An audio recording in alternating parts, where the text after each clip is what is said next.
Hey guys, today I'm going to be talking about sunblock. I'm going to talk to you about the ZO. This one I usually bring on vacation. And then I'm also going to talk about this one.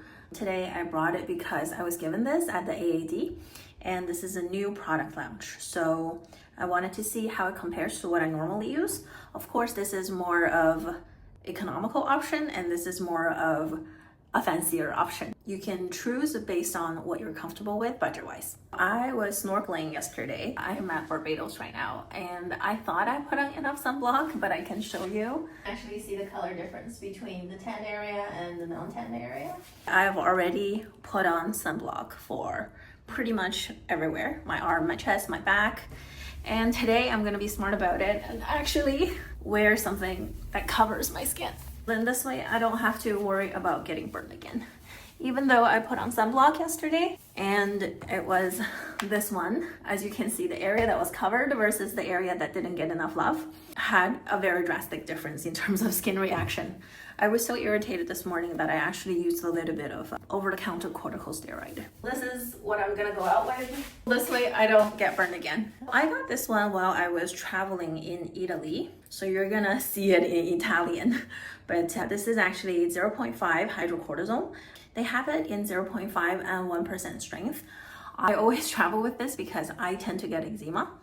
And in super hot places, even if I'm doing everything that I can, sometimes my skin gets super reactive. I get eczema flare-ups. This is a good thing to have on hand when you travel. I do think the proper use of hydrocortisone over the counter should be a separate video. I will make sure to go back to it. But today we're just gonna talk about sunblock. I wanna start with this one. This one I really love, but there are certain things that I do find it to be a little bit difficult to work with. And then I just tried this one for this trip. I'm not too sure how I feel about it. The smell is a little bit funky. I'll show you what it looks like when I get outside. And by the way, my full body has been already covered. Front, back, top to bottom, except the hairlines. We don't want any sunblock near the hairlines because it's actually bad for your hair follicles. And even including my toes. Let's get outside and then I'll just keep chatting. Another thing is people don't realize coverage is actually more important than sunblock, even though we are going to talk about sunblock. But I'm also going to show you what it looks like with sun exposure. This little band that I have on my wrist is going to show you the UV exposure.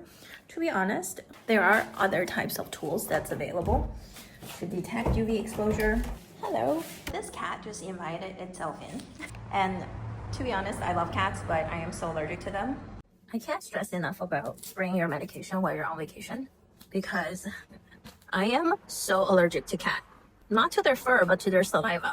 The good thing is, because the place I'm staying in has all these open slits and the air is always exchanging with the outside, there's not enough steam in the air inside the cottage to give me an anaphylactic reaction.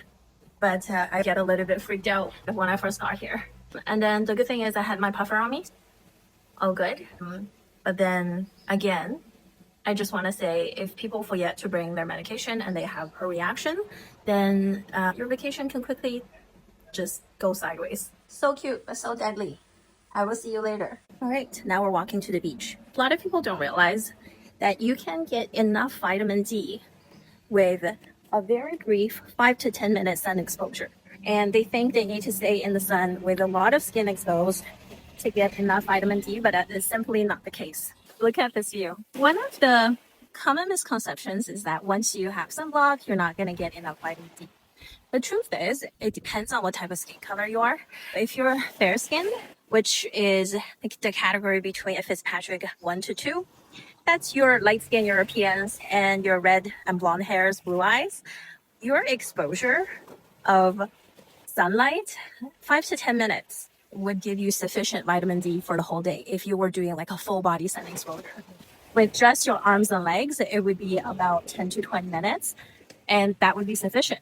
Whereas for my medium-skinned girls and boys, such as myself, and also your darker skin Europeans, your Middle Eastern skin types, that is considered skin type 3 to 4.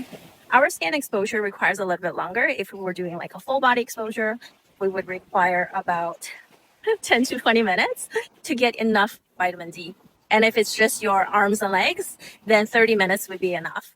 And the longest would be your darker skin types. For example, your Indian skin type and African American skin types or African skin types. This is called Fitzpatrick 5 and 6. And in that case, you will need about an hour to get enough vitamin D. But also because of your melanin, it protects you from skin cancer. And that's what it's for.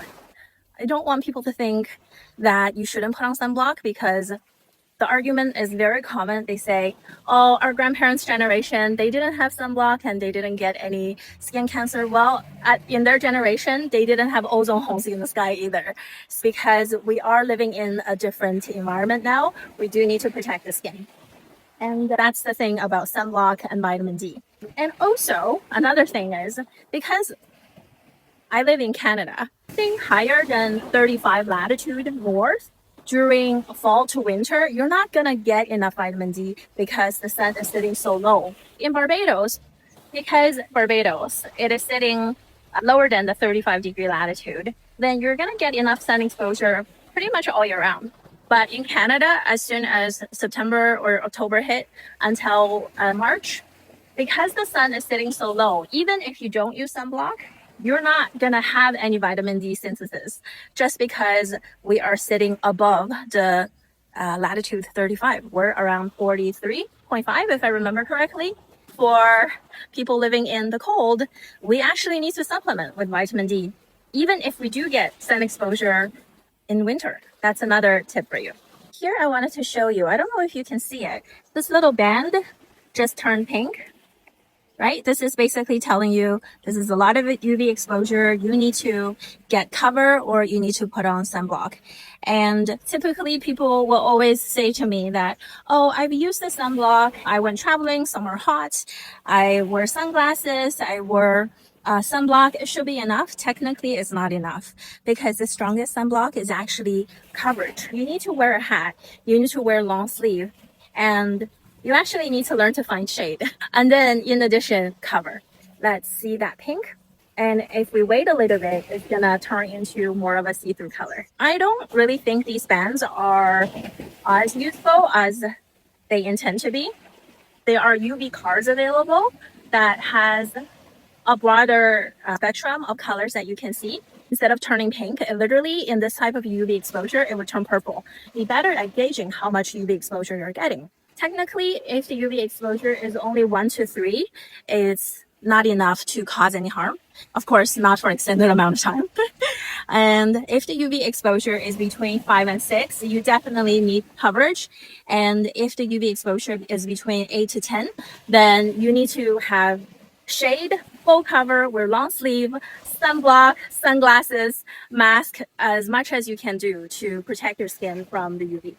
And then that brings us to another question. How would I know what the current UV exposure is? You actually have that function on your phone. You can just turn that on your home screen. Once you turn that option on your home screen, you can get updated for the air condition of the city that you're in. And you also get the UV exposure throughout the day. So you don't have to get too worried about having too much exposure, not enough exposure. It's very helpful to stay informed when you have that option available. One thing I love about Barbados is you see so much corals just washed up on shore. And when you go into the ocean, you get to see tiny little fish just right off of the beach. You don't even have to go far because I'm always a little bit afraid of going deeper into the water. The option to just snorkel right beside the hotel, it's like one of the best things that can happen. Look at these corals. They're just gorgeous. And they're just lying here. It's only been a couple minutes that I've been in the shade. And you can see this is not as pink anymore just because I'm actually sitting in the shade right now. Yes, finding shade is really important when you have a high UV index day. Let's go quickly back to talking about sunblocks. The reason why I wanted to say that there are certain things that I love about the ZO sunblock, that specific one, and there are certain things that I don't like about it. The things that I do like about this sunblock, there you go, is that it glides on effortlessly. The way that you would use it is that you would shake it up because it's so thin. It's more like a fluid. I can even do a touch-up to show you. For example, you just what I love about this product is that when I'm doing a larger body area, I just do like a long streak on my arm and I can spread it out very easily. I don't have to do too much work to get a lot of coverage in a short amount of time. I'll use my leg as an example. See, I just do that.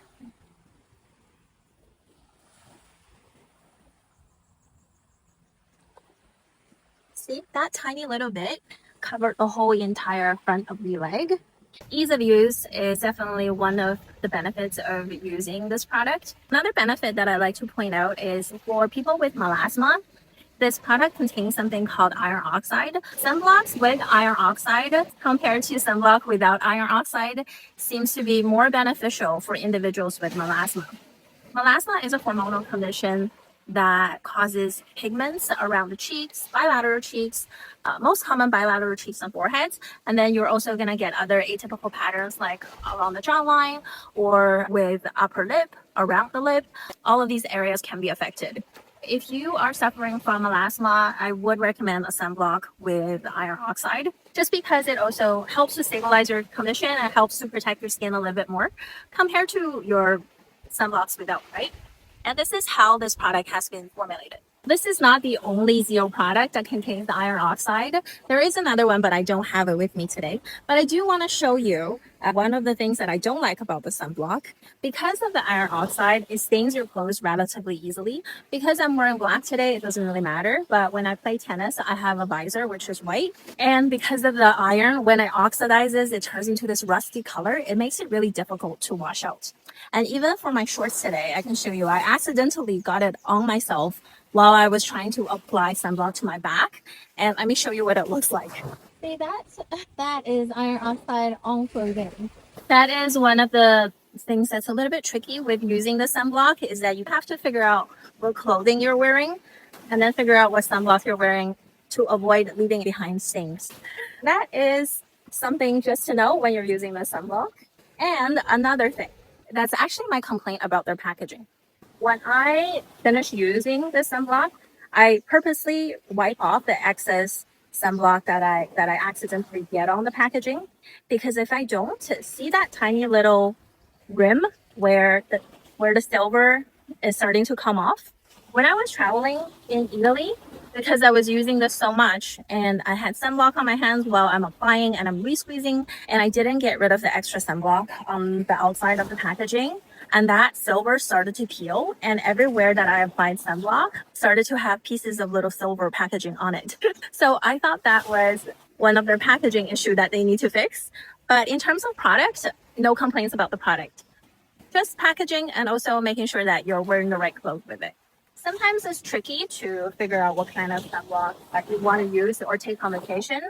So my rule has been bring as many as you can. Just in case if you run out, you have another one. So I'm going to show you how many I actually brought with me. Even though I'm not reviewing these today, I just wanted to show you. So in addition to the two that you saw earlier, I also have an Ulta. I have a Pro Derm, which is a powder that I can apply. And I also have a face compact. And this one is it's another compact cream sunblock. So just depends on the situation, then I can choose my sunblock accordingly. So here is my quick little review for this one. I'm going to use it on my hands so I can show you. I got this one at the American Dermatology Academy conference. And this is one of the companies that had a booth and they were giving these out to test them out. So this is what it looks like. In terms of color, I would say it's very see-through. It's pretty good for skin types 1 to 4. I can't really speak to skin types 5 and 6 but at least between skin types 1 to 4, this color looks all right. In terms of touch, it's not tacky, it's comfortable. Compared to the ZO one, this is slightly more tackier. The ZO one, after you apply it, it's kind of like a soft matte feeling. So you feel pretty dry after. You don't really have any tackiness. One of the things that bothers me about the Bubble Solar Mate is actually the way it smells. When I put it on for the first 20 minutes, it does smell a little bit rancid, and then that scent goes away. For anyone who is picky about how a product smells, definitely this is something maybe you should try and watch out for, whereas this one has no scent. and very mild, but even for someone as picky as me, it's not acceptable, so I wouldn't say that is a problem. Another thing that I wanted to point out is that SPF 40, SPF 50, what is the difference? I can't remember the percentage for SPF 40 on top of my head, but in terms of SPF 30, that is a 98% protection, and for SPF 50, this is a 99% protection. For anyone who works in an office, it's totally fine just to use the SPF 30. For anyone who's traveling, I do recommend using SPF 40 and above. And you do need to reapply every 2 hours, especially after you get into the water. That is my video for today. Thank you so much for watching, and I will see you next time. Bye.